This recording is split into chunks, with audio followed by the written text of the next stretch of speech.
Bonjour à tous et bienvenue donc sur ce webinaire Syndex. On est ravis de vous recevoir aujourd'hui pour discuter du sujet du télétravail. Je suis donc Julien Gournay, consultant Syndex et spécialisé dans l'ensemble des problématiques sociales, et je suis accompagné de Carole Taudière. Bonjour Carole. Bonjour, Carole Taudière. Moi, je suis spécialisée sur les questions de santé, sécurité et conditions de travail. Nous sommes aussi accompagnés de Laura Mété qui gérera tout ce qui est chat, organisation du webinaire. Merci à elle de nous accompagner. Et de Christelle Prévitali, spécialiste des problématiques sociales aussi, et qui répondra sur l'ensemble des questions que vous pourrez poser durant ce webinaire. Alors, on va prendre quelques secondes, le temps que tout le monde puisse bien se connecter. Je vous invite à patienter encore quelques instants, le temps qu'on ait un maximum de gens présents. On attend beaucoup de gens aujourd'hui. Allez, on va commencer. Donc, avant de commencer notre présentation, je vous rappelle qu'actuellement, Syndex a lancé une grande campagne d'information sur la question du télétravail. Vous pourrez retrouver sur notre site syndex.fr d'abord le replay de ce webinaire dans quelques temps, ainsi que cette présentation qui va vous être faite aujourd'hui et l'ensemble des supports, mémos, fiches pratiques et actualités que nous avons élaborés pour la thématique du télétravail, mais plus largement sur l'ensemble des thématiques qui pourraient vous concerner. Tout ça sur notre site syndex.fr. Vous pouvez aussi nous retrouver sur les réseaux sociaux, Facebook, Twitter, LinkedIn. Alors, n'hésitez pas à vous rendre régulièrement sur notre site. On publie des notes sur les secteurs. Vous retrouverez aussi des foires aux questions, les replays d'autres webinaires et aussi les informations sur les événements que nous organisons sur différentes thématiques.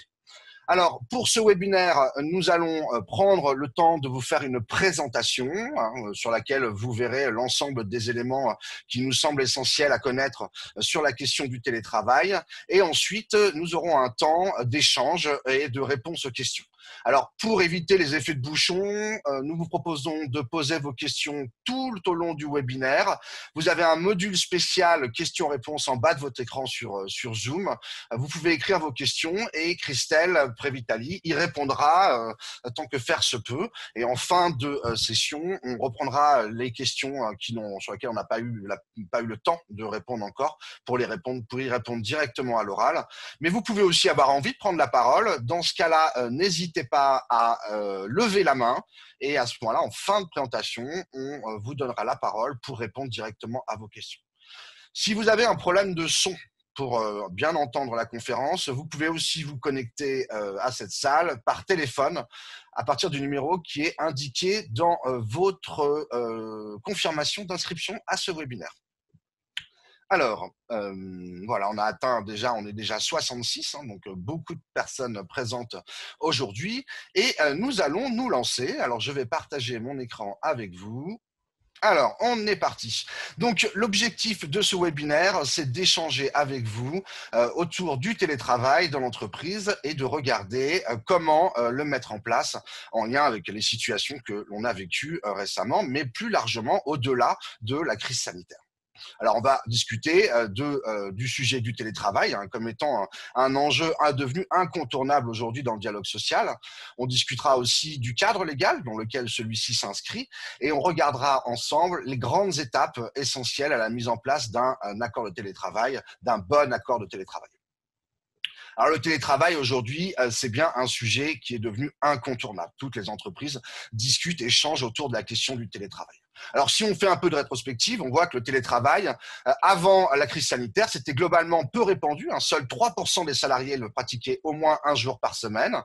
Vous aviez 61% des personnes qui étaient en télétravail qui étaient cadres, plutôt dans les métiers de l'informatique et des télécommunications. Et le télétravail régulier était globalement plus fréquent dans les zones urbaines denses, principalement l'Île-de-France, là où en fait les temps de trajet domicile sont les plus longs. Ça, c'était avant la crise sanitaire. La crise sanitaire a bousculé ces organisations-là avec un recours massif contraint au télétravail. On s'y retrouvait avec plus de 5 millions de télétravailleurs à 100% durant la crise sanitaire. Ça fait 20% des actifs en France, avec des différences qui restent importantes selon les régions. Vous aviez 41% des actifs en Île-de-France contre seulement, par exemple, 11% en Normandie, donc un écart significatif.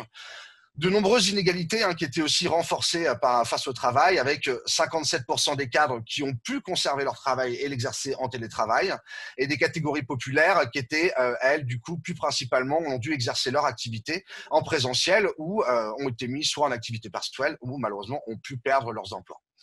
Au sortir de cette crise, on a 76% des travailleurs, des salariés français qui souhaitent que le télétravail se développe. C'est ça un message extrêmement important au sortir de la crise. Quand on regarde aujourd'hui, donc post-crise sanitaire, et on a vu hier des annonces assez fortes aussi sur cette question de sortie de la crise sanitaire, en décembre 2020, par exemple, on avait encore 31% des salariés qui étaient en télétravail, avec une forte progression du nombre de jours moyens de télétravail. Et en février 2021, vous aviez encore 45% des télétravailleurs qui le faisaient à 100%. Un enjeu et un élément essentiel du sondage sur lequel on se réfère, c'est que 75%, donc 3/4 des salariés qui ont été sondés, ne veulent plus revenir à la situation d'avant la crise sanitaire.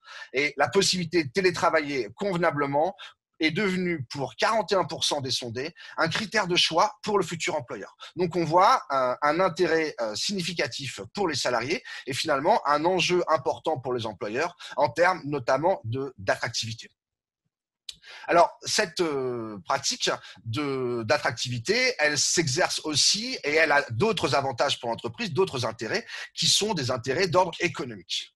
Le télétravail massif, aujourd'hui, il a permis aux entreprises de réfléchir et de commencer à mettre en place de nouvelles stratégies immobilières qui ont pour objectif de réduire les coûts. Alors, c'est un phénomène qui était déjà à l'œuvre à travers la mise en place des open space, des flex office ou des organisations en bureau partagé et qui devrait, dans les temps à venir, se renforcer. Tous ces gains de productivité qui sont associés au télétravail, dont chacun a pu faire le constat durant la crise sanitaire, sont une autre motivation à développer le télétravail pour les entreprises. Avec la banalisation des usages des outils numériques, on a la possibilité d'un recours accru au télétravail pour un plus grand nombre d'activités. Et toutes les stratégies de digitalisation qui étaient déjà en œuvre et qui continuent dans les entreprises, avec de plus en plus d'activités accessibles à ce type d'organisation et de réalisation du travail, vont accompagner cette évolution. Alors, l'enjeu aujourd'hui de ce fait, c'est que le télétravail soit davantage encadré pour qu'il devienne un vrai levier d'amélioration des conditions de travail et n'entraîne pas au contraire une dégradation des conditions de travail. On est dans une situation actuellement qui est un peu transitoire avec le développement d'organisations hybrides du travail entre présentiel et distanciel, un recours au télétravail qui est un peu reflué en début d'année, du fait avec la fin de la crise sanitaire, mais de nombreux salariés qui disent, on le voit à travers toutes les enquêtes, souhaiter maintenir le recours au télétravail. Mais pour une grande partie d'entre eux, avec une fréquence diminuée. Il y a aussi un souhait de retour au travail qui s'exprime de manière vraiment très nette. Donc, l'encadrement du recours au télétravail devient un enjeu majeur pour les salariés et pour les entreprises. Les partenaires sociaux se sont largement saisis du sujet. À ce jour, plus de 1600 accords ont été conclus et beaucoup de renégociations d'accords sont en cours. Attention aux accords de télétravail qui impliquent des logiques de réduction de surface immobilière et pourraient conduire à rendre impossible, on le verra tout à l'heure, l'application du principe fondamental de réversibilité. L'idée que pour un salarié qui choisit de passer en télétravail, il doit pouvoir, à un moment donné, revenir au travail s'il le souhaite. Alors, les intérêts recensés du télétravail pour les salariés. Le premier facteur qui ressort dans beaucoup d'enquêtes, le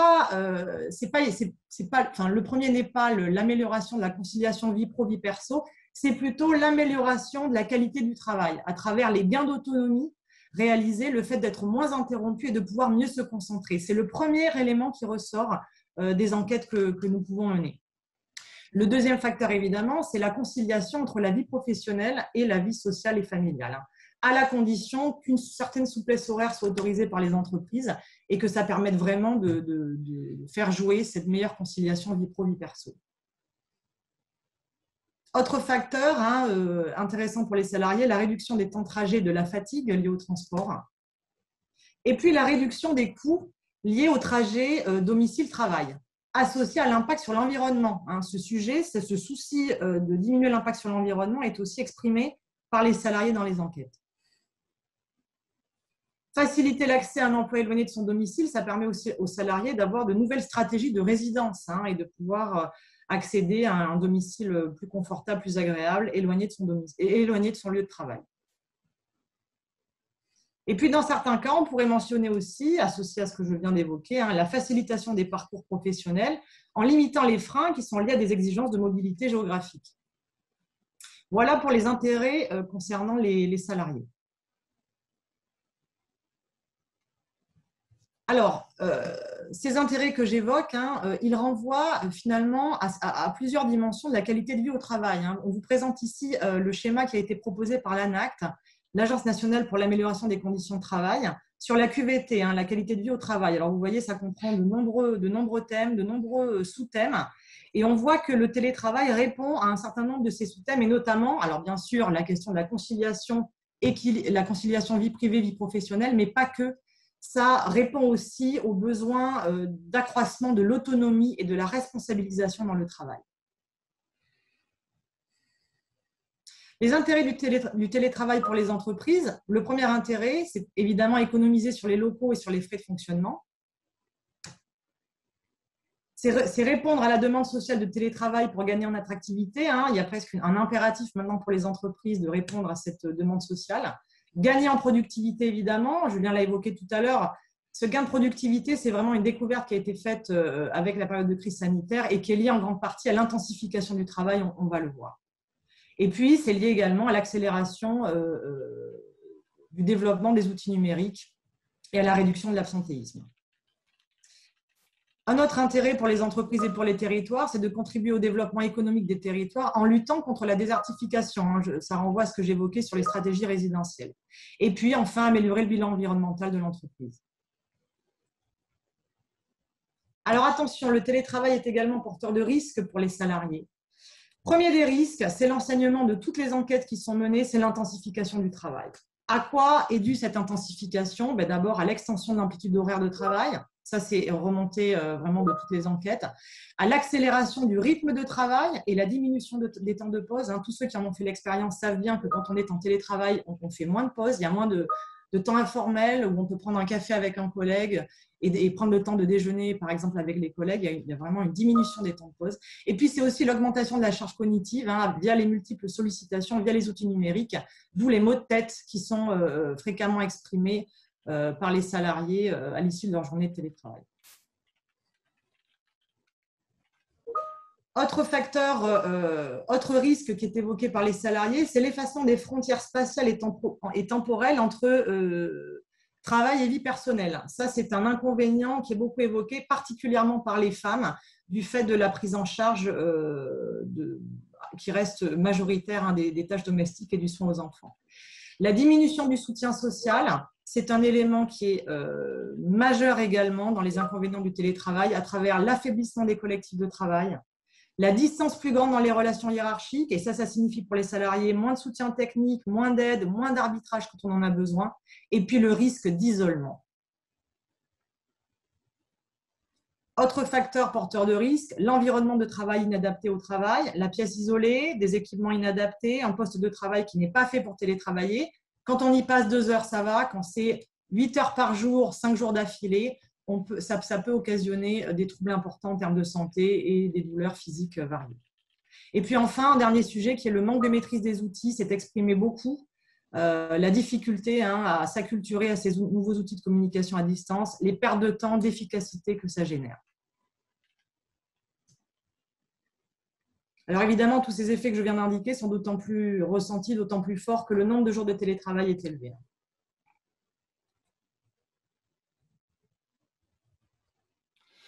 Alors, on l'a vu, tous les enjeux, les avantages et les intérêts que peut susciter le télétravail. Mais le télétravail, ça ne s'organise pas n'importe comment. D'abord, il faut bien comprendre qu'il y a un cadre légal qui existe et qui pose des principes fondamentaux et qui sont absolument essentiels et sur lesquels on ne peut pas tergiverser.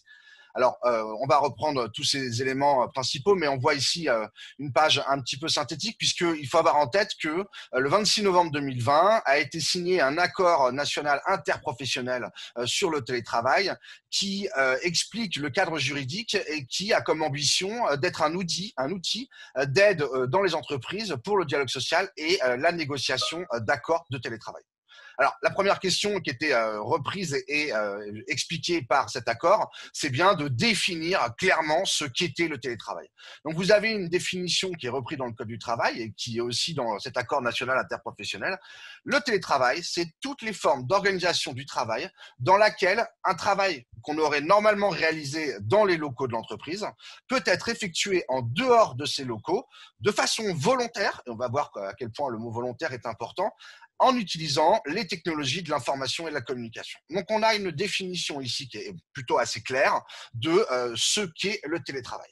Et ça nous amène à deux situations différentes de mise en place du télétravail. Alors, vous avez le télétravail ordinaire, en temps ordinaire, c'est celui sur lequel on va se concentrer aujourd'hui, c'est-à-dire sans prendre en considération la crise sanitaire que nous vivons, et le télétravail en circonstances exceptionnelles, typiquement la crise sanitaire que nous sommes en train de vivre, mais d'autres circonstances exceptionnelles peuvent exister. Imaginons par exemple un accident grave dans l'entreprise qui nécessite de la fermer, on peut mettre en place du télétravail imposé aux salariés. Dans ces deux cas, il y aura une procédure d'information auprès du CSE qui a été réaffirmée par l'accord national interprofessionnel en l'absence de signature d'un accord collectif. Ça, c'est important. C'est notamment, on va le voir plus tard, mais dans le cadre de la mise en place de chartes par l'employeur. Alors, le contenu des éléments qui vont cadrer la mise en place du télétravail dans l'entreprise, c'est soit un accord collectif, donc signé avec les partenaires sociaux, soit une charte réalisée par l'employeur et qui là, du coup, fera l'objet d'une procédure d'information-consultation. Et quelques éléments essentiels qui font les fondements de tout ce qui doit être mis dans ce type de document, c'est les points que vous voyez ici sur lesquels on va revenir. D'une part, les conditions de passage en télétravail, on va rentrer dans le détail, les modalités d'acceptation par le salarié de la mise en place du télétravail, les modalités de contrôle et de régulation, notamment de la charge de travail des salariés, la détermination des plages horaires et les modalités d'accès des travailleurs handicapés. Alors, il y a aussi un élément important quand on s'intéresse à la question du télétravail aujourd'hui, c'est de regarder les protocoles sanitaires. Il y a eu un changement avec le nouveau protocole sanitaire qui est sorti le 9 juin, qui rend désormais possible sur site, avec un nombre minimal de jours de télétravail préconisé pour les activités qu'il permettent. Donc, l'enjeu de ce nouveau protocole sanitaire, c'est bien un retour progressif des salariés sur le lieu de travail habituel, avec la question du nombre de salariés présents sur site qui n'est plus limité, des jauges qui peuvent être précisées sur le nombre de personnes sur un même espace de travail, un rappel des 4 mètres carrés par personne à titre indicatif, et le respect des distances d'1 mètre au minimum entre chaque poste de travail. Donc, vous voyez, vous avez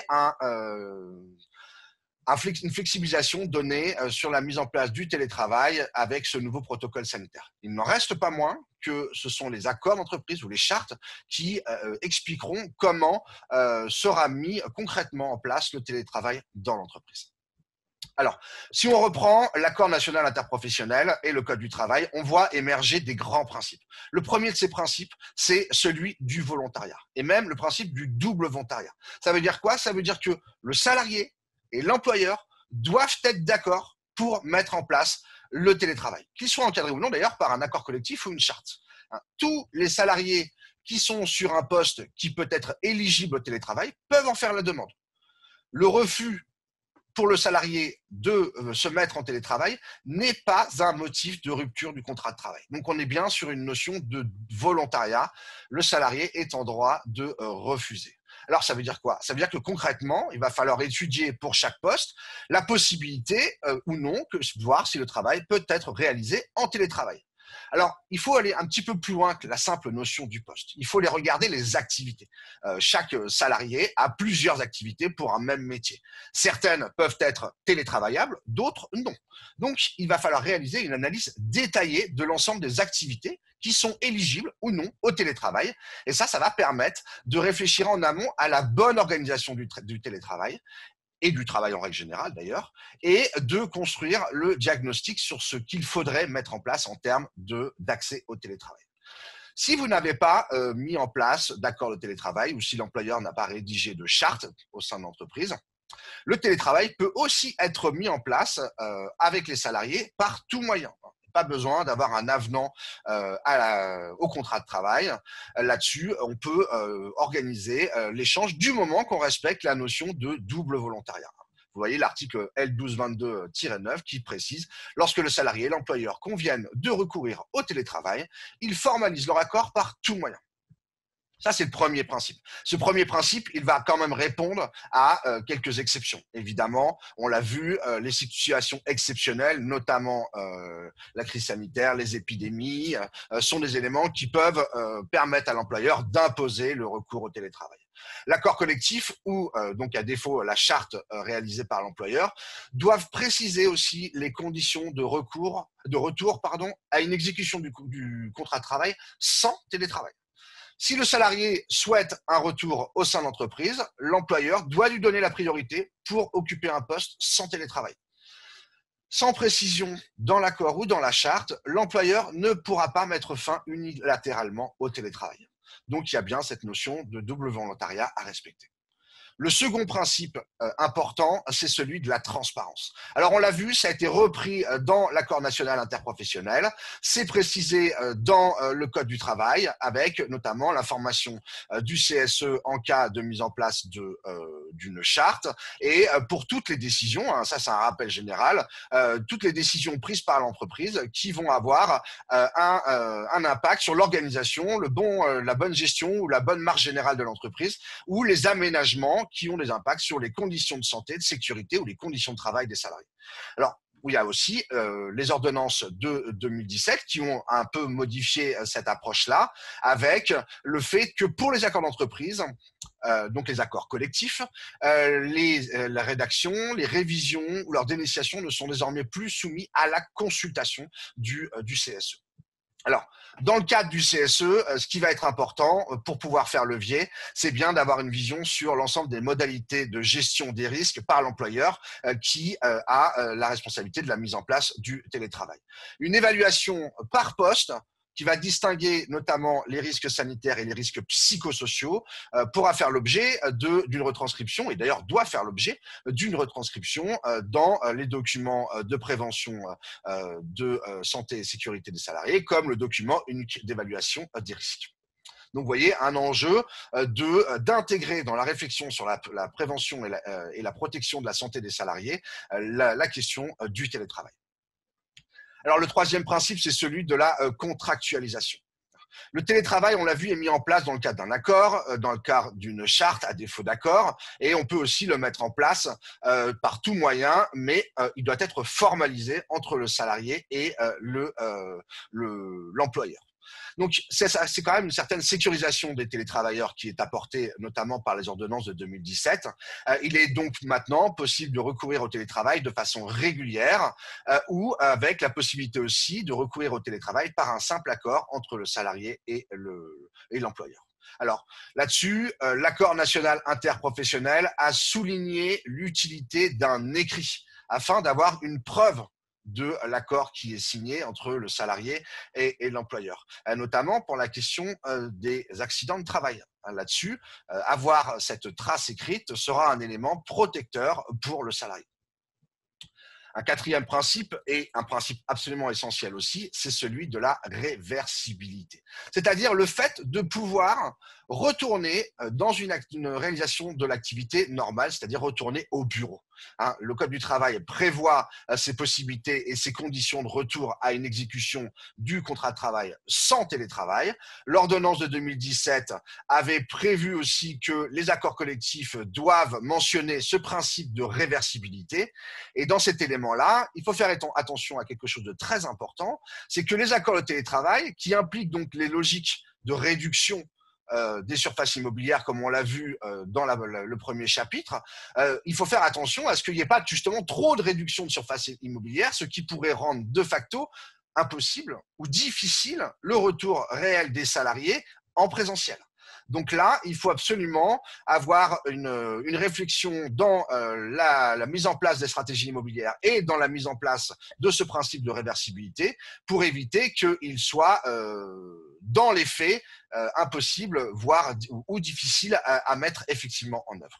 Donc un principe très important pour les salariés, tous ne s'y retrouvent pas dans la mise en place du télétravail. Le dernier point important sur la question de la mise en place du télétravail, c'est la question du principe de prise en charge des coûts supplémentaires pour le salarié dans la mise en place du télétravail. Alors là, l'accord national interprofessionnel a mis en avant le principe de prise en charge par l'employeur, mais il faut savoir que cet élément avait été supprimé du Code du travail par les ordonnances de 2017. Cette notion n'est donc plus de droit aujourd'hui et elle ne fait même pas partie du contenu obligatoire de l'accord collectif ou de la charte. Ça veut dire que l'employeur peut refuser de prendre en charge les coûts supplémentaires pour le salarié du recours au télétravail, même si c'est invoqué comme étant un principe important par l'accord interprofessionnel. Là-dessus, il est absolument essentiel que les partenaires sociaux négocient ce point pour permettre aux salariés de ne pas avoir la mise en place du télétravail, avoir un impact négatif sur leur pouvoir d'achat. Il y a un impact réel du recours au télétravail sur les dépenses contraintes des salariés et il est légitime que l'employeur prenne en charge tout ou partie de ces coûts supplémentaires. Alors, il faudra bien faire la distinction entre les frais liés aux équipements et aussi les frais qui sont indirectement liés au télétravail, comme le chauffage, etc. Donc voilà, ça c'est un élément absolument essentiel pour les travailleurs, la prise en charge des coûts de la mise en place du télétravail. D'autres précisions apportées par le Code du travail. Alors, sur les lieux de travail, le Code du travail ne limite pas les lieux possibles de télétravail. On pense évidemment en priorité au domicile, mais le télétravail peut s'exercer aussi dans des lieux intermédiaires de télétravail pour les travailleurs nomades, comme le train, l'avion, les gares, ou bien dans des tiers-lieux, soit sur le modèle du télécentre, soit sur le modèle de l'espace de coworking qui rassemble des professionnels d'une même ou de diverses activités.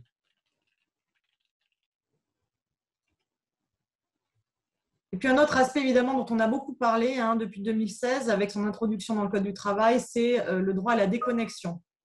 Il est introduit donc, dans le Code du travail en 2016. Tu peux avancer, Julien. Pardon. Et recouvre deux types de droits dans une perspective de santé et d'équilibre entre vie professionnelle et vie personnelle. C'est d'abord le droit de ne pas se connecter en dehors des temps et des lieux de travail. Et puis le droit de ne pas être contacté par l'employeur en dehors des temps et des lieux de travail. Alors, bon, il fait l'objet d'applications assez diverses dans les entreprises. Il y a beaucoup de questions à ce sujet. Ce qu'on peut en dire, c'est que il ne résout pas de toute façon toute la question associée à l'intensification du travail, à la charge de travail. Concrètement, si vous avez une charge de travail très importante, ce n'est pas l'exercice effectif du droit à la déconnexion qui permettra de répondre et de réguler cette situation. Donc attention à ne pas limiter la discussion autour des enjeux du télétravail à ce simple droit à la déconnexion. Quoi qu'il en soit, il fait partie de la négociation et il faudra évoquer cette question dans le cadre de la négociation. Alors, on passe au dernier sujet, la question des étapes de la mise en œuvre d'un projet de télétravail ou de renégociation le plus souvent actuellement d'un accord de télétravail. La première étape, c'est de dresser un état des lieux du télétravail dans votre entreprise et de recueillir les attentes des salariés. Alors, pourquoi faut-il faire cet état des lieux et ce recueil des attentes? Eh bien, d'abord parce que les situations, malgré ce qu'on a évoqué là au cours de la présentation, on vous a indiqué un petit peu les grandes lignes, les grands résultats qui ressortent des études, mais en réalité, les situations sont extrêmement diverses selon les entreprises. C'est divers selon les secteurs d'activité. Évidemment, les possibilités de recours au télétravail ne sont pas les mêmes partout. C'est différent au sein d'une même entreprise. Il peut y avoir des différences très importantes entre les différents services, les différentes activités, pour des raisons objectives, nature de l'activité, typologie des salariés, certaines activités sont télétravaillables, d'autres pas, ou des raisons, disons, plus subjectives, selon les styles de management, les réticences managériales à la mise en œuvre du télétravail, la nature des relations hiérarchiques et l'existence ou pas de relations de confiance dans ces relations hiérarchiques.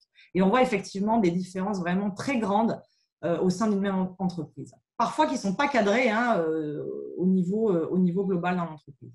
Et puis enfin, au sein d'un même service, alors Julien l'a évoqué tout à l'heure, dans un métier, toutes les activités ne sont pas télétravaillables, certaines oui, d'autres pas. Et puis, les attentes des salariés peuvent fortement varier selon les individus, pour plein de raisons différentes. L'appétence au télétravail, La possibilité ou non de travailler à son domicile. Des personnes qui vivent dans un studio, évidemment, vont préférer se rendre à leur travail pour pouvoir travailler dans de bonnes conditions, ou des contraintes personnelles diverses et variées qui peuvent faire privilégier ou pas le télétravail. Et pour toutes ces raisons, il est nécessaire de faire un diagnostic précis de la situation de télétravail dans votre entreprise et des attentes des salariés. Et c'est ça qui vous permettra de définir le cadre collectif, les mesures les mieux adaptées, et puis aussi de peser face à votre direction, puisque vous vous appuyez sur un bilan que vous aurez réalisé et d'alimenter vos revendications. Alors, comment faire ce diagnostic ? Pour dresser le bilan du télétravail, l'idée, c'est de réaliser en réalité un inventaire des pratiques de télétravail dans l'entreprise, dans tous les services. A-t-on accès ou non au télétravail? Quelle est la fréquence? Selon quelle modalité? Selon quel ajustement particulier de l'organisation du travail? Et puis analyser leurs effets sur le travail, sur le bien-être des salariés et leur santé. Et on va évoquer là les questions d'intensité, de charge de travail, d'équilibre entre vie professionnelle et vie personnelle, de sentiment d'isolement, d'évolution des relations hiérarchiques, de conditions matérielles de travail, d'équipement, etc. Par quels moyens peut-on réaliser cet inventaire? Eh bien, par de l'enquête de terrain, c'est-à-dire des enquêtes par questionnaire, ou bien des entretiens avec les salariés, qui peuvent être des entretiens individuels ou collectifs, avec des groupes de salariés qui sont placés dans une même situation de travail. Le recueil des attentes vise à identifier les besoins sur les sujets suivants. L'accès au dispositif, parce que Julien l'a évoqué, il y a des situations assez inégalitaires dans les entreprises. Certains ont accès, d'autres pas. Certains souhaiteraient y avoir accès, pensent qu'ils pourraient y avoir accès, mais leur manager leur refuse cet accès. Il y a des attentes en matière de fréquence de télétravail. Alors attention, parce que je l'ai évoqué tout à l'heure, beaucoup d'appétence au télétravail, mais selon une fréquence diminuée par rapport à ce qui a été vécu durant la crise sanitaire. Des attentes souvent aussi évidemment en matière d'équipement et de matériel de travail. Ça s'exprime très fréquemment. Par exemple, le besoin d'avoir un deuxième écran, un grand écran pour pouvoir travailler dans de bonnes conditions chez soi. Les ajustements de l'organisation du travail et notamment la modulation horaire, la révision du processus de travail, la régulation de la charge. Et puis, autre enjeu majeur, le maintien des échanges avec les collègues et du soutien hiérarchique, alors sous toutes leurs formes. C'est les formes de soutien formel, mais aussi les échanges informels qui sont nécessaires à la fois à l'activité et à l'épanouissement, à la santé au travail.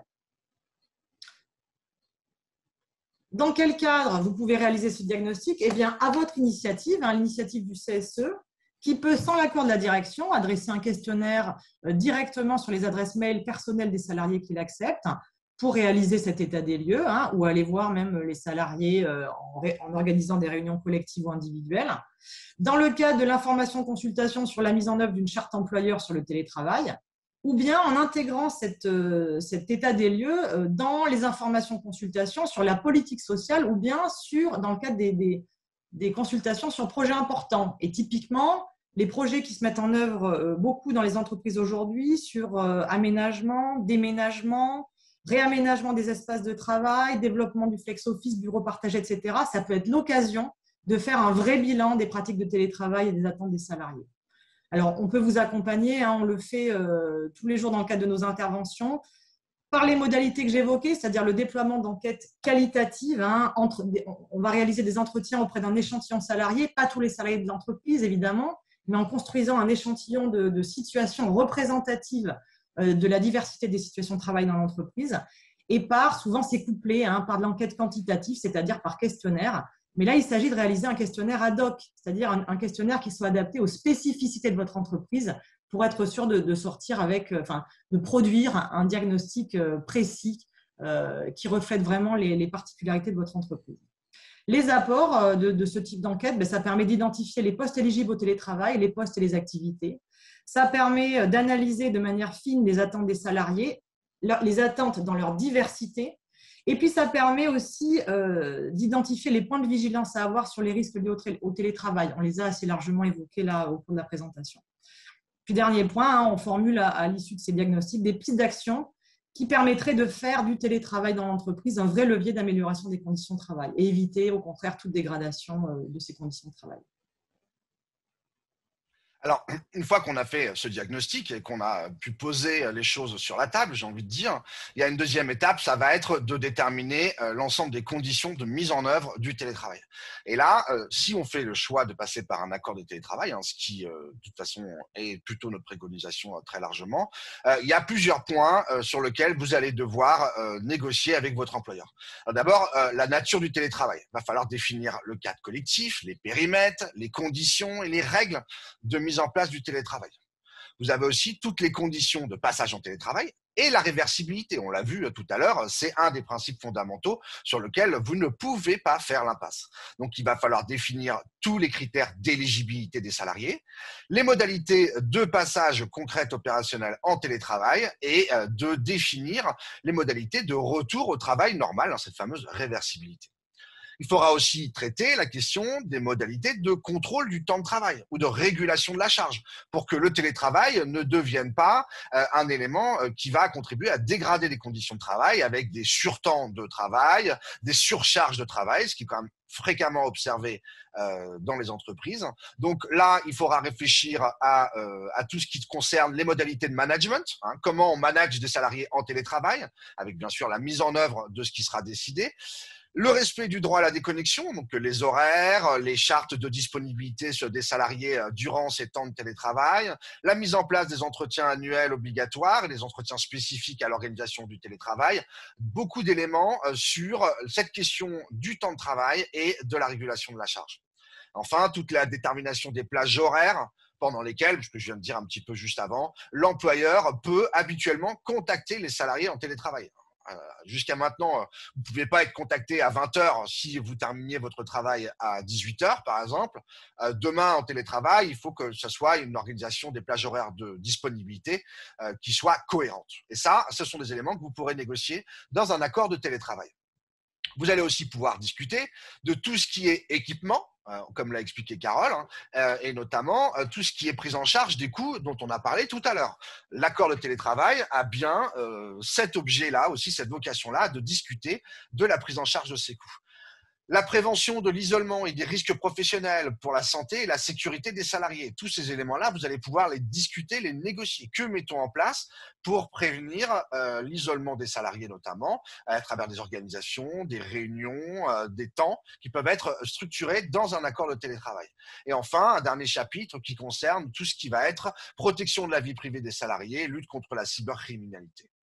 Alors là-dessus, nous aussi, on a beaucoup d'éléments à vous proposer pour vous aider et vous accompagner, puisque ça fait longtemps qu'on met en place des accompagnements à la négociation des accords de télétravail.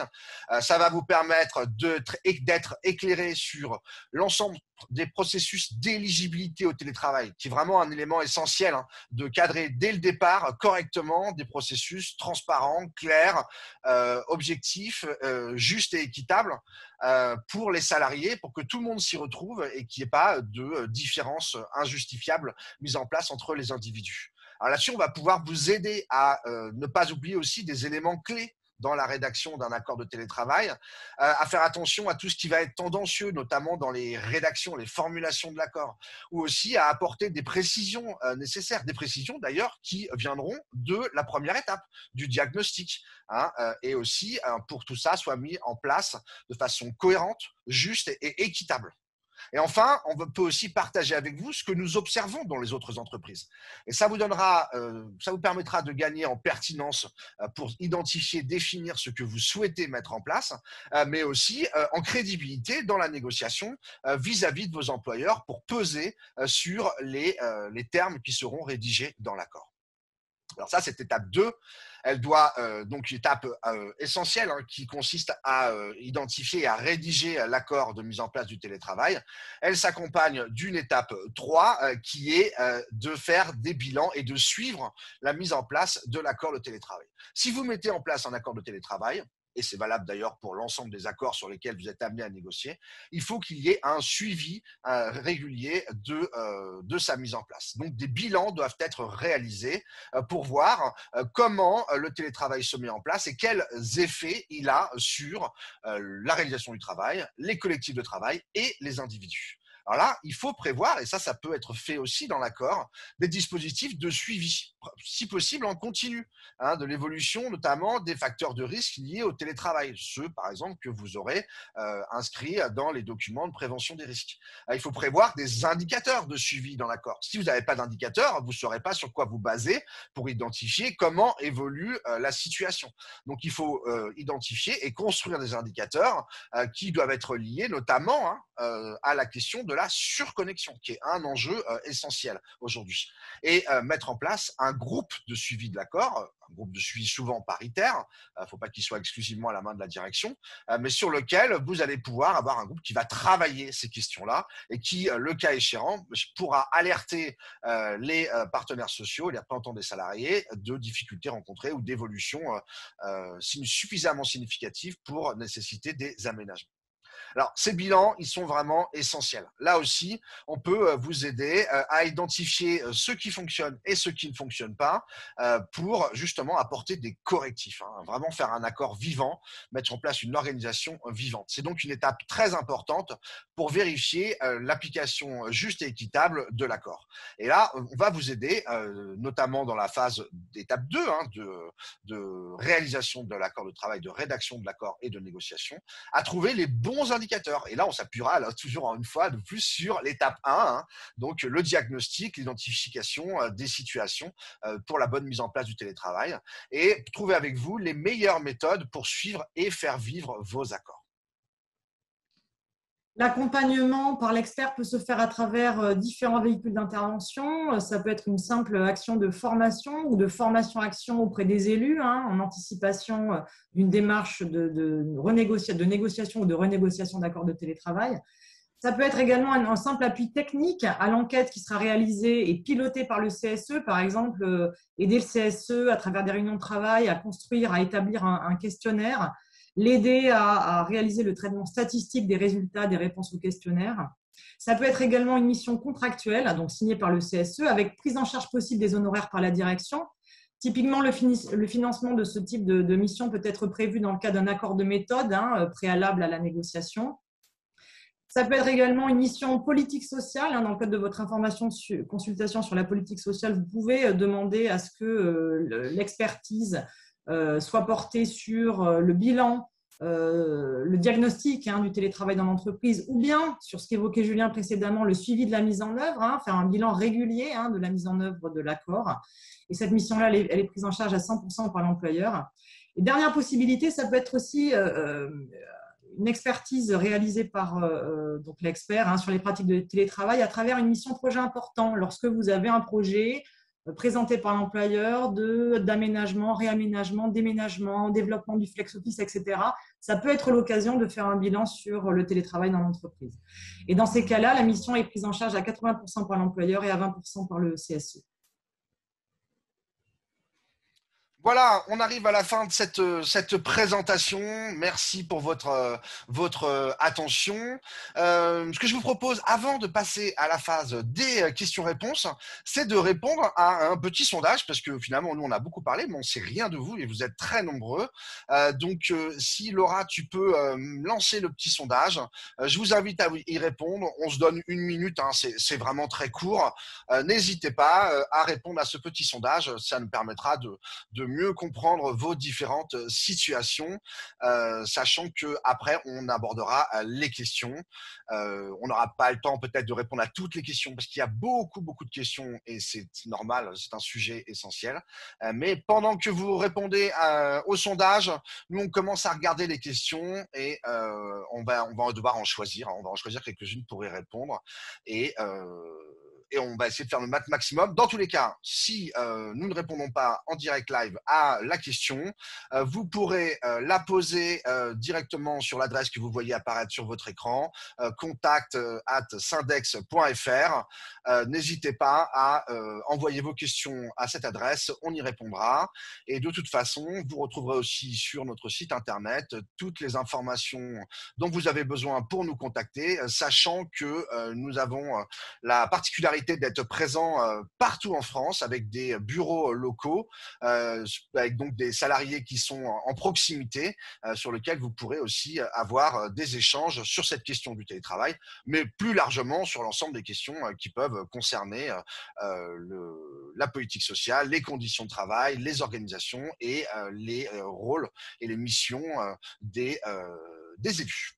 Voilà, alors on se donne encore un petit peu de temps parce que j'ai pas les résultats du sondage qui m'apparaissent, je ne sais pas où on en est. Voilà, comme ça on revient à l'écran, c'est plus sympa de se voir. Voilà, donc ok, on met fin à notre petit sondage. Alors la première question pour savoir d'où nous vous regardiez.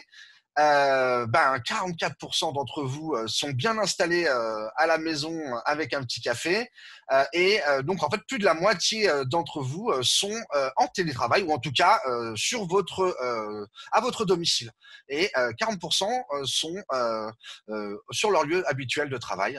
Donc on voit aussi que le télétravail là du coup on voit aussi assez contrasté avec plus de la moitié d'entre vous qui ont conscience qu'il y a des avantages au télétravail mais qu'il y a aussi des inconvénients. Je pense que ça, c'est un enseignement important.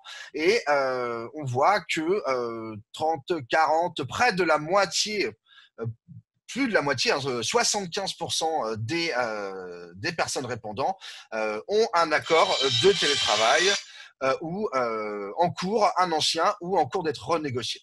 Et ça, c'est important. On voit quand même des larges couvertures. Sur la question de la bonne fréquence pour le télétravail, vous êtes 64% à penser que 2 jours par semaine est une bonne fréquence. Ça tombe bien, nous aussi, ça correspond aux préconisations qui sont faites justement sur la fréquence avec 2 jours par semaine de télétravail. Pour les frais du télétravail, là, on voit du coup qu'il y a des progrès à faire puisque la moitié d'entre vous doit prendre à sa charge l'ensemble des frais en lien avec la mise en place du télétravail et seulement 40% sont pris en charge tout en partie par l'employeur. Et bien sûr, 8% des salariés, des répondants ne sont pas en télétravail. Très bien, super pour ce sondage. Merci à vous. On va essayer de prendre quelques questions, Carole. Alors, du coup, je vois que Christelle est en train de continuer comme une forçat à essayer de répondre à un maximum de questions. Il y a eu beaucoup de questions posées. Alors, il y a des mains levées, peut-être, ouais, ce serait bien. Des mains levées, très bien. Alors, question de Marie-Hélène Clavel. Bonjour Marie-Hélène. Bonjour, est-ce que vous m'entendez? Oui, très bien. Oui, voilà. Donc, nous, on a eu une charte qui a été imposée. On est en train de négocier un accord de télétravail. C'est surtout sur des petits points. Christelle m'a répondu sur le partage à 50% des temps des frais de transport. Et donc, je lis qu'en effet, on reste salarié de l'entreprise et que, a priori, l'employeur doit toujours verser 50% du coût des transports. Qu'en est-il des tickets restaurants aussi? Parce que ça pose un vrai problème. Alors, ouais, c'est une vraie question, puisque le principe initial, c'est qu'il ne doit pas y avoir de différence entre les salariés en travail présentiel et en télétravail. Donc, pendant un moment, il y a eu plutôt des sortes de jurisprudence, disons, qui ont montré que les salariés en télétravail devaient avoir accès aux tickets resto. Il y a une jurisprudence un peu contradictoire sur ce point-là. Donc, la situation n'est pas complètement tranchée, mais vous, en tout cas, vous devez clairement défendre le principe d'équité de traitement entre les salariés en télétravail et les télétravailleurs. Accessoirement, quand vous êtes en télétravail, il me semble que vous continuez de manger. Donc, il est tout à fait légitime que l'employeur prenne en charge une partie des frais liés à la question de la restauration. Et ma dernière question, pour laisser du temps à tout le monde, c'est vous parlez de CSE, mais je n'ai jamais vu apparaître la notion de délégué syndical. Est-ce que ce sont bien les délégués syndicaux qui négocient l'accord? Tout à fait. La négociation reste de la main des organisations syndicales. Là-dessus, tu as bien raison de le préciser. Pas d'ambiguïté. Tout ce qui est négociation d'accord, c'est par les organisations syndicales. Point. Merci Juste beaucoup, c'est une très précision, intéressant. Marie-Hélène, une précision par rapport à la question. Effectivement, le mieux, c'est d'intégrer ces dispositions dans l'accord. Comme ça, la question est réglée et la prise en compte et l'octroi de tickets resto est bien écrit dans l'accord et donc doit être respecté. Oui, ou alors la part qui était donnée quand il y avait un restaurant d'entreprise, qu'elle soit donnée d'une autre façon, mais en tout cas délivrée aux salariés. Oui. Ok, merci. Je profite pour vous remercier. C'est très intéressant. Au revoir. Merci beaucoup, Merci. Marie-Hélène. On a une question de Cécile Bouchard. Bonjour, Cécile. Alors, Cécile. Est-ce que vous m'entendez? Allô, allô. Très Oui, bien. bonjour, bonjour à vous.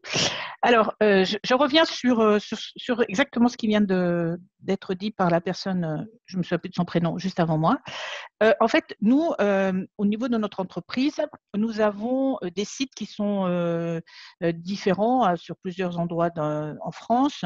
Et à ce jour, les tickets restaurants sont pour 3 des 4 sites et il y a le 4e site, c'est un site où il y a une cafétéria et l'entreprise prend une partie du prix du repas.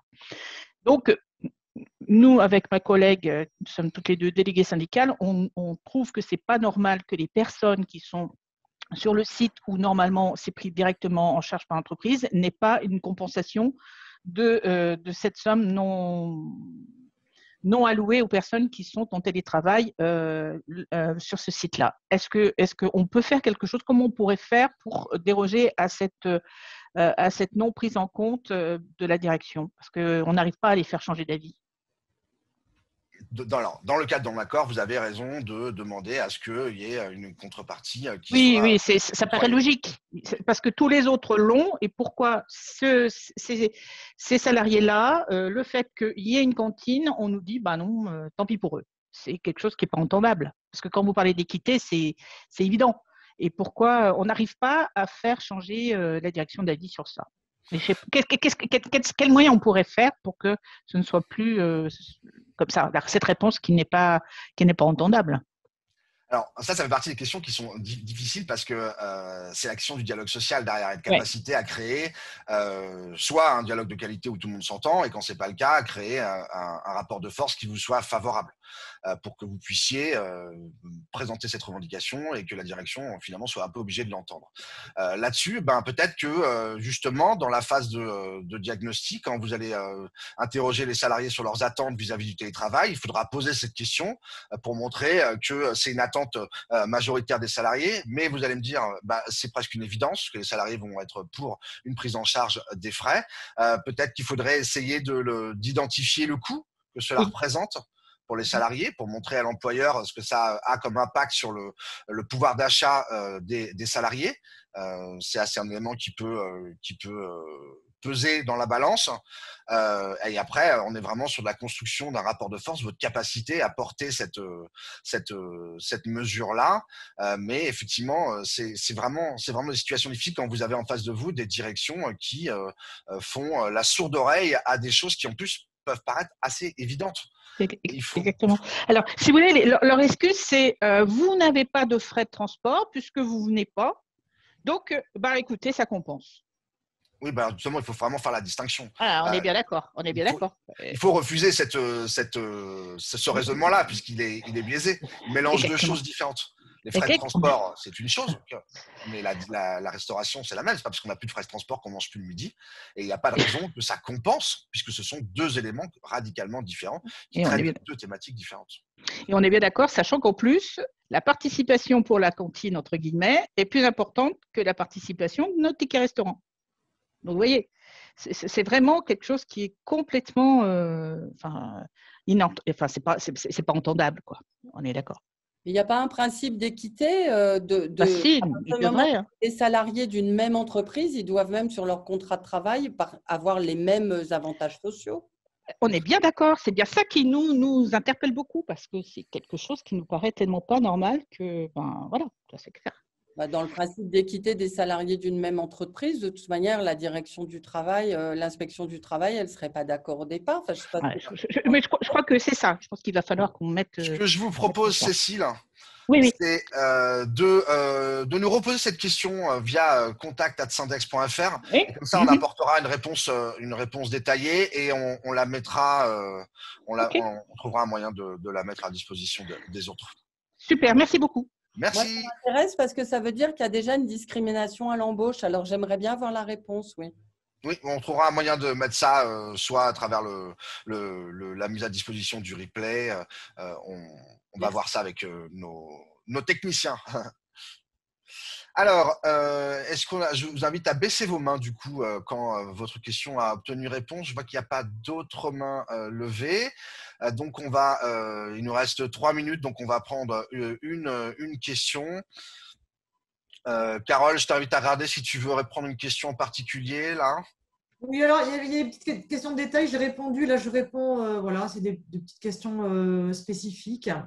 Bah, vas-y, tu peux nous en faire… Non, le sujet d'un salarié qui a un accident du travail chez lui, lorsqu'il est en télétravail, évidemment, dès lors que l'accident survient lors du travail, dans le temps du travail, le premier réflexe à avoir pour le salarié, alors c'est vrai pour le télétravail, mais d'une manière générale, et ce n'est pas suffisamment fait dans les entreprises, c'est de signaler à l'employeur l'accident.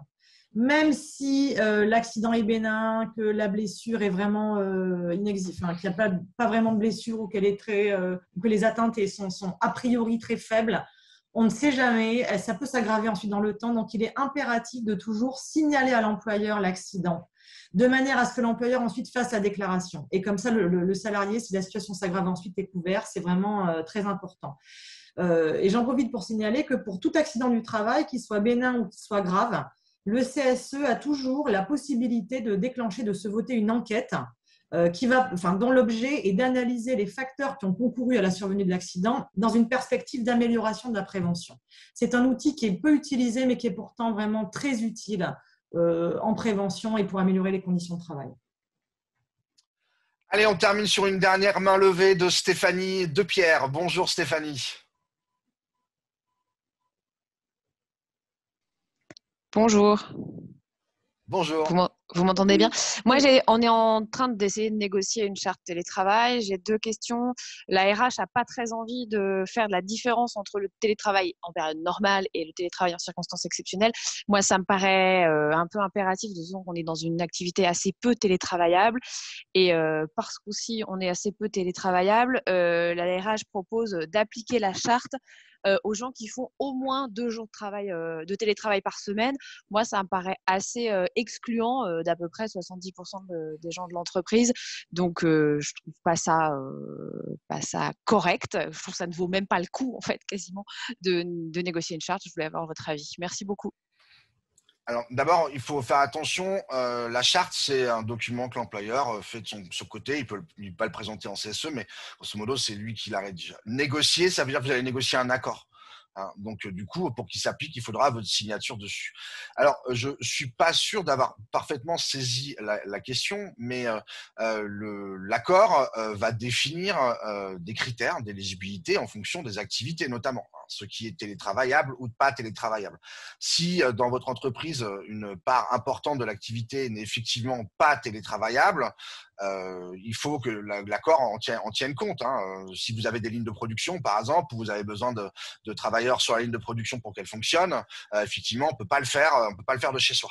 Il y a des métiers qui peuvent télétravailler. Donc, il va falloir identifier, c'est pour ça l'importance du bilan et des enquêtes, ce qui peut être télétravaillable ou pas télétravaillable selon les métiers, selon les services. Et du coup, on arrive à la conclusion qu'il y a des gens pour qui le télétravail est possible et d'autres pour qui il ne l'est pas.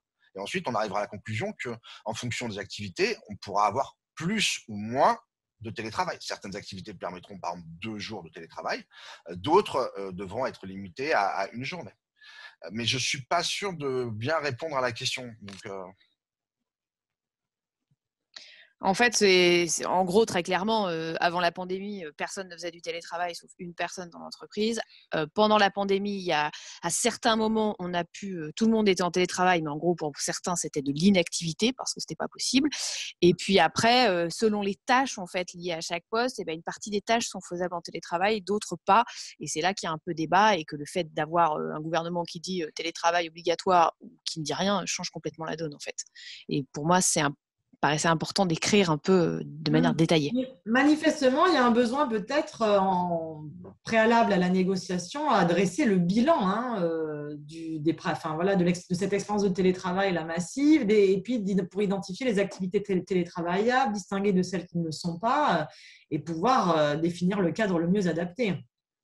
Il faut faire un distinguo entre la situation crise sanitaire qu'on a vécue et ce qu'on va mettre en place par la suite. Donc oui, il faut faire le distinguo entre le télétravail ordinaire, quelle que soit la forme qu'on lui donne, et le télétravail en situation exceptionnelle. Parce que là, ce qui compte, c'est bien de trouver une organisation avec du télétravail qui permette de fonctionner dans des conditions normales. Donc, vous avez raison, de vouloir faire le distinguo entre les deux. Vous avez raison de rappeler que, du coup, pendant la crise, on a réussi à fonctionner avec une partie des salariés qui ont pu télétravailler, même si d'autres n'ont pas pu. Soit ils étaient chez eux payés, soit ils étaient en activité partielle, mais en tout cas, ils n'ont pas pu réaliser leur activité à partir de leur domicile.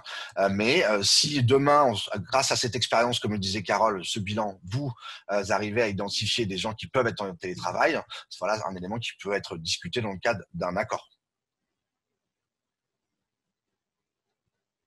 C'est bon ? Oui, c'est bon. Et sur ma deuxième question, là, elle propose de négocier en disant la charte. Alors oui, en fait, on est délégués syndicaux, donc je pense que tout ça débouchera sur un accord, même si elle nous propose d'abord une charte. Elle veut appliquer la charte qu'aux gens qui font au moins 2 jours de télétravail par semaine, et nous, on trouve que ça exclut beaucoup de monde. Ben oui. C'est pour ça qu'il faut identifier les gens, les activités. Certaines pourront faire 2 jours de télétravail par semaine, d'autres 1 jour de télétravail par semaine, mais l'accord, il doit organiser tout ça, il doit encadrer tout ça. Et en fait, exclure pour ceux qui font au moins 2 jours de télétravail, c'est bizarre puisque c'est l'accord qui va définir la fréquence du télétravail, les critères d'éligibilité. Tout ça, vous êtes en train de le rediscuter en fait. Oui. Donc, c'est l'accord, en fait, c'est la nouvelle base. Ça doit tout poser sur la table. Ok, merci. Merci.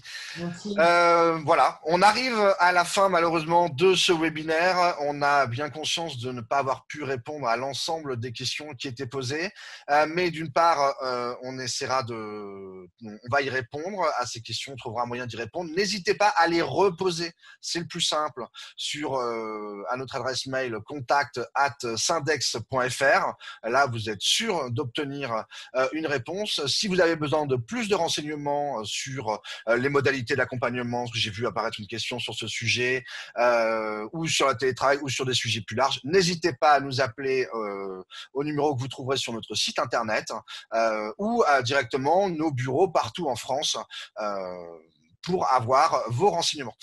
Vous retrouverez ce webinaire rapidement, on va vous le transmettre, ainsi que ce support qui vous a transmis. Je vous rappelle qu'on est dans une cadre d'une grande campagne télétravail et qualité de vie au travail, organisée par Syndex. Vous trouverez donc d'autres supports sur ces sujets.